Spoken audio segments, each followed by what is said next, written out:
Welcome everyone to our second part of the Meet the Developer series. Today we have Felix Hille with us, the animation artist on the project Vivid. Welcome, Felix. Hi. First question, Felix. You basically did all the plant animations and insect animations on Vivid. And I think you joined the project at a pretty crucial point in time. How was it for you? Like, what was the task presented to you and how did you approach it? Yeah, like what I immediately first saw was like those beautiful drawings from Wax, which were like totally inspiring.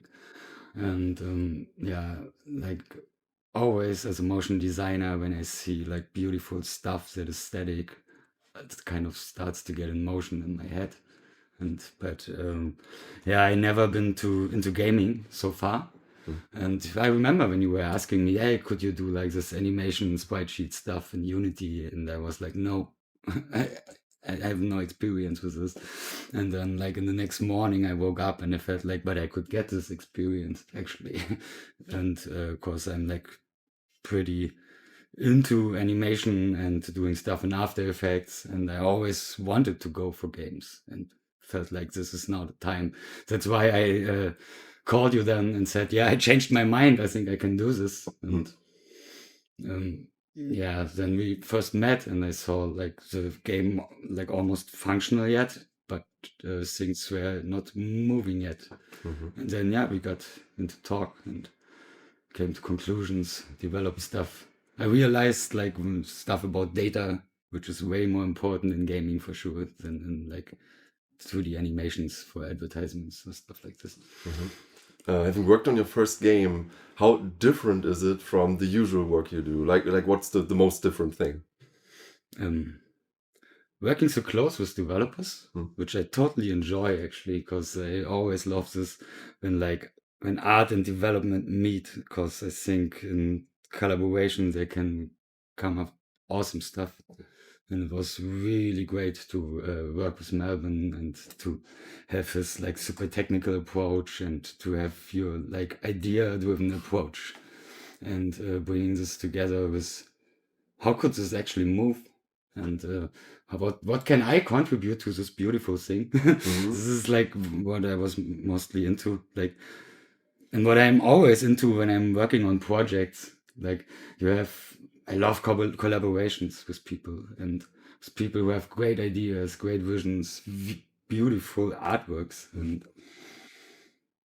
it's like melting into if you come and bring your skills and you all collaborate, and it's like everybody's so focused on genius here, genius there, like this one person, but it's never one person who does beautiful art. I think it's always a collaboration.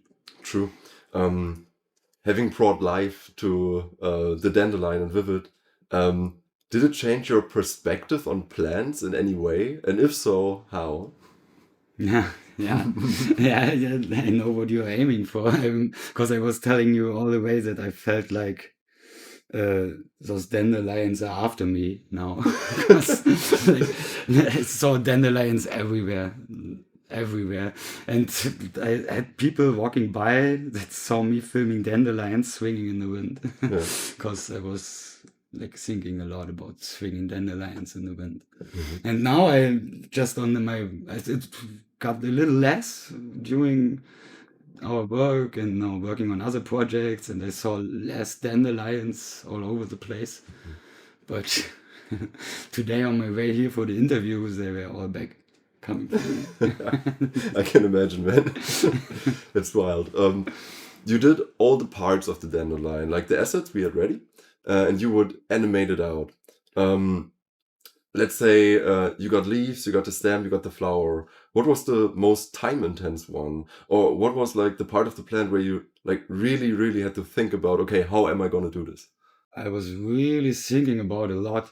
This is a data-driven thing. Like my first idea was to do this. Okay, I do those transitions, and those transitions to make them right is quite time-consuming for sure. But then I wanted to spare some time and just did some effects and swinging for the swinging leaves in the wind in After Effects. But then I realized we would have like, if we want to go mobile one day, we only can do 2K sprite sheets, and it would be like hideous to have this casual, nice, lovely game, which is then really huge in terms of data that has to be downloaded and installed, like 10, 15 sprite sheets just for one leaf swinging in the wind. And so the next approach was to face rigging in Unity and to only rig a leaf and make it swing. Super cool and would be super easy. But like most challenging thing was maybe to sync this together, like having the sprite sheet transitions that can't be done in rigging, like transitioning from one beautiful leaf drawing from Wax to another beautiful leaf drawing from Wax. At least I have no idea how to do this with Bones just in Unity. So we had to go for sprite sheets there. And so we have this always switching between a rigged animation that is way less data consuming because you only have one drawing and not like 10 sprite sheets. Yeah, and this is like a totally new thinking for me because I was new in game animation. And this was maybe the most challenging thing. Okay. And those flowers take a hideous lot of time to make the transitions right and let them all die and transition here, swinging there, stuff like this. You mentioned data a lot, and we made sure that it's like the smallest data size possible. What was your take on that? Are there any tools that were like? Yeah, for sure. Texture Packer was super helpful for this. I found that like Texture Packer makes it way easier to arrange several states of animation pretty compressed on a spreadsheet. And this helped a lot and was absolutely worth the money. So it made it way easier. And I feel like next step would be like if we go further in this project at one point and doing more plans and stuff, like next step would be like spline implementation, but with proper software to bring animations to Unity, which would be way more flexible, I think. Okay. Thing is, most of us are self-taught, and you kind of managed to learn Unity in like no time. What's the secret, man? Yeah, I'm a tutorial person, maybe. Like for the last 10 years, most stuff I learned. I learned stuff when studying at university for sure, but like lots of skills, not like the thinking, but especially this how to actually do this. I focused for years on getting the right answers from the right people who teach you, because you can like learn like shit from bad tutorials. But if you start to learn recognizing who's actually a good teacher and who's just wasting your time with press button here, press button there, and you are more like just faking it. So I just focused on finding the right people to learn it and then watch it at like 1.5 time of the speed to make it a little on the points where I was getting it. Yeah, and that's how I learned it so fast. Because I learned like new stuff every year. Let's look into the future a little. Let's say you continue working on games, and let's say there's like a dream project. Like, what would you be up for? Like, what would be the most exciting thing? Like 2D, 3D? Is it character art? Is it what would it be? I would love to be involved in a 2D shooter because I love 2D shooters. To be honest, I'm not like this, gaming a lot, but I really like 2D shooters and how stuff is organized there, and like this more because I do lots of 3D stuff for like explainers and videos, and it always gets really complex, and sometimes those like most not like 2D can't be like idiotly complex for sure, but the approach feels way more straightforward. So I really like 2D animation in games. I would be really interested to do more stuff in this. also really excited about effects and stuff like this. And want to go deeper on this. I need to learn more about shading. I'm so excited about shading in gaming because I know a lot of shading in Blender and like for yeah, video production. And I think the approach is a little different on games. And yeah, I just want to learn more stuff on this, go deeper. Yeah. For us, we're still trying to kind of find the right genre for Vivid. From the feeling of it, it's like mostly cozy. Of course, it's also resource management. Having worked on a cozy game and trying to kind of bring the emotional side of the plant, like even in plant dev. Did that get you any more interested in cozy gaming at all, or how is it? Like personal, Yeah. or like working for cozy Yeah, games. like would you go home and hit up Stardew Valley immediately, or? Actually, to be honest, I don't feel like I am the perfect customer for Vivid, to be honest, because I'm not actually like I'm not into that much into casual gaming, and I'm really not that much into like skill development. That's especially something I'm absolutely not interested in, because like skill development is my own life, and I don't need to do this to get chilled and to relax, because this will always stress me out, kind of. Even if it's super slow and casual and not hurrying, but this I have to develop the skill here, I have to develop the skill there is something that's not getting me. But big but I love to make this experience possible for other people, or to support this experience with my skills. So like from a professional view, I totally love casual games, and I fell in love with those insects and animating those insects, because I don't do a lot of cute work, or I didn't do a lot of cute work in the last few years. Especially in this world, it feels kind of healing to do cute stuff, to be honest. Mentioning insects, I think you accomplished a really good job there. How was that? Like, plant is one thing.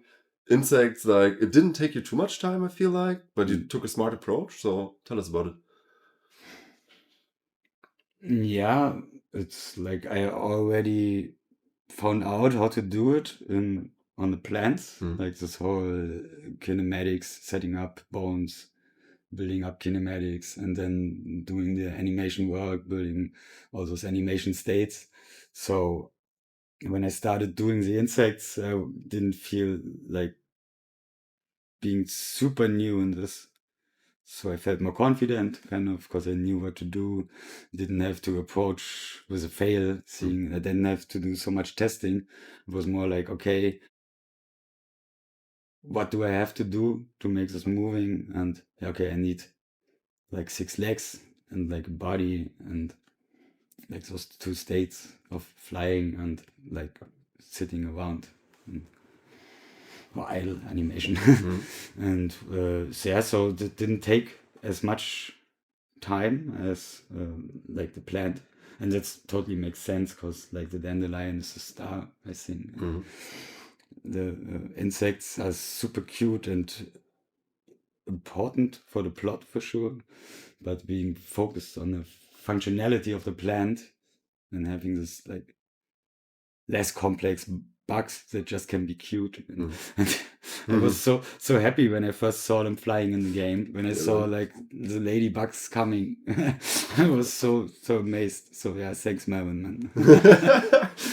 I mean, both of you made it possible, but yeah, still, man, good stuff. Right now, at the moment we're recording this, it's 2 weeks until Gamescom. And we'll also bring you along. So, like, what are your expectations? What do you think people will think about Vivid? Do you think they'll enjoy it? What do you expect in terms of feedback?